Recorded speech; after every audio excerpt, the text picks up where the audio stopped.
Mais dites ce qui se passe, versez. Il ne faut pas inventer des titres alléchants inutiles parce que vous avez des objectifs derrière. Nous allons nous opposer à ça. Ce n'est pas ça du journalisme. Il faut que vous arrêtez ça. Lorsqu'on aime véritablement son continent ou son pays, on s'investit corps et âme pour sa défense et non l'inverse. Peu importe les défauts ou les comportements parfois critiquables de ses parents, on ne les renie jamais au profit des parents d'autrui. Les intellectuels africains devraient utiliser leur cerveau, leur intelligence pour préserver la dignité, les valeurs et l'image de l'Afrique, ainsi que de leurs pays respectifs. Pourtant, il arrive le plus souvent que l'on observe le contraire. Quand vous communiquez, nous sommes un pays en guerre. Et on voit des gens qui font des titres. On se demande s'ils se sont posé la question, est-ce que le titre arrange le pays ou ça détruit son pays? Moi, j'ai vu un journal une fois qui a publié, d'abord c'était un mensonge sur la morgue et j'avais dit à l'armée de porter plainte contre eux. Parce que lorsque j'ai vu le titre, j'ai dit d'aller vérifier. Il disait que les corps pourrissent à la morgue et que ça sent mauvais. Ok, prenez ce titre-là. Vous, professionnels du média, vous devez demander des comptes à ces journalistes-là. Même si c'était vrai, à qui est-ce que vous rendez service? L'objectif, c'est de mettre mal à l'aise les parents qui ont eu les enfants tombés pour dire que les corps pourrissent. L'objectif, c'est de communiquer pour les terroristes.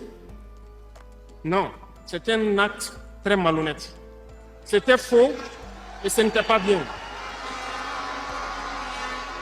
Voilà. Il faut que ça s'arrête. Il faut que ça s'arrête. Vous communiquez pourquoi? Même si vous aviez constaté ça, vous avez des voies d'accès. Êtes-vous allé voir le ministre de la Communication pour dire « Ah, nous avons constaté ça, mais pourquoi vous mettez ça dans vos journaux? En quoi vous contribuez ?» D'autres sont là, il faut qu'on communique sur la guerre, le bilan. Allez-y voir chez les terroristes.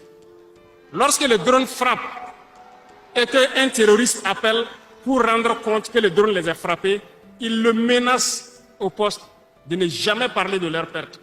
Avez-vous déjà vu les terroristes sortir dire qu'on a perdu tant de combattants aujourd'hui?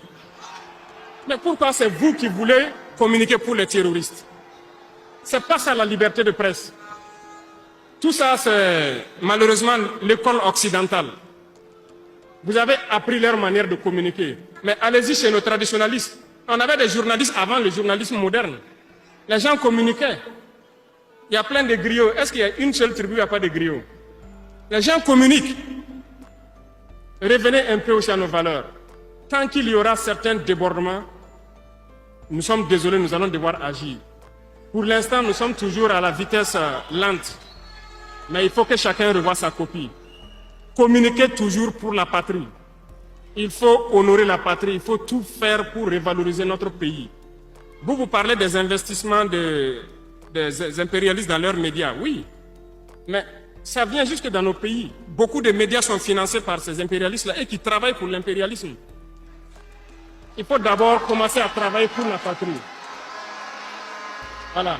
Et sur ce, je tiens à féliciter, il y a un bon nombre de médias, un bon nombre de presse qu'on ne peut pas saluer, qui font un travail incroyable. En regardant la ligne éditoriale de certains journalistes africains, on se demande qu'est-ce que l'Afrique leur a réellement fait pour qu'ils la dénigrent autant. Pendant ce temps, sur d'autres continents, les citoyens font tout leur possible pour sauvegarder l'honneur de leur pays. Même dans les contextes d'opposition, sur d'autres continents, les journalistes ne défendent et ne sauvegardent que l'honneur de leur pays. Nous devrions savoir que personne ne défendra l'Afrique à la place des Africains. On va se coucher, on va dormir des années, on va se réveiller, l'Afrique, sa défense reviendra aux Africains. Les autres ne vont pas le faire. Ils ne vont pas le faire, ce n'est pas à eux de le faire.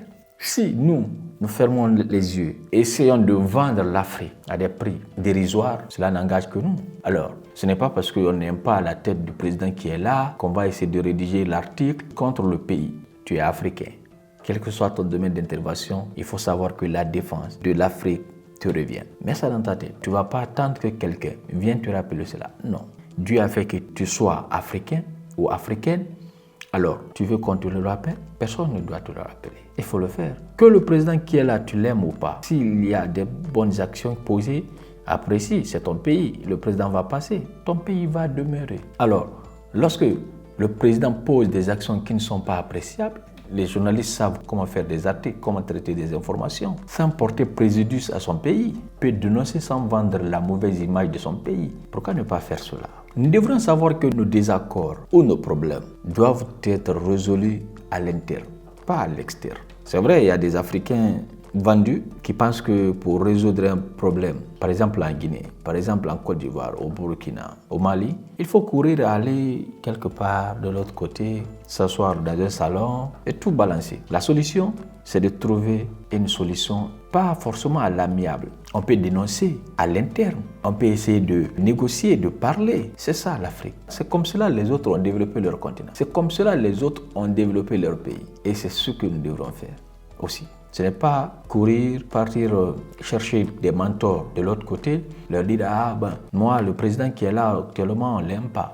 On ne l'aime pas et nous voulons des gens pour nous financer. Nous allons le faire quitter en payant des journalistes qui vont faire des articles. » Ça n'a pas de sens. Au contraire, ça nous rabaisse de telle sorte que même après, toi qui fais cet acte minable, après quand tu vas venir, ces gens n'auront pas d'estime à ton égard. Ne vont pas te considérer comme une personne normale, une personne loyale. Et quelqu'un qui a trahi ses siens peut ne pas trahir qui? Les Blancs ne sont pas fous. Ils aiment quand même les fous. La solution qu'il faut à nos problèmes, ce sont des solutions africaines. Parce que ce sont des réalités africaines. Nous devrions travailler ensemble pour renforcer notre unité, tous les Africains, et bâtir un continent dont nous serons fiers. Il faudrait que nous-mêmes nous cherchions des solutions à nos problèmes, avant que les autres nous apportent des solutions, ou avant que nous partons chercher des solutions ailleurs. Mesdames et messieurs, c'est la fin de cette vidéo. Pensez à vous abonner, à activer la cloche de notification et on se reprend dans une prochaine vidéo.